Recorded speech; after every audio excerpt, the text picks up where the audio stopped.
Hello guys, for today's video gagawa tayo ng ice splice at gamit lamang ang Tristan Pro. Kaya simulan na natin guys.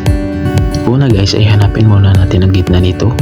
At nang mahanap na natin, ay pwede na natin itong ipasok kahit sa ang strand lang. Next, ang kaliwang strand naman ang ipasok natin guys. At ang sunod naman ay ang kaanang strand. Once na maipasok mo ng tama yung tatlong strand na yan guys, ay kahit mapakanan, kaliwa man o gitna ikaw mag-umpisa, ay tamang tama yan. Tuloy-tuloy na yan guys hanggang sa mabuo ito.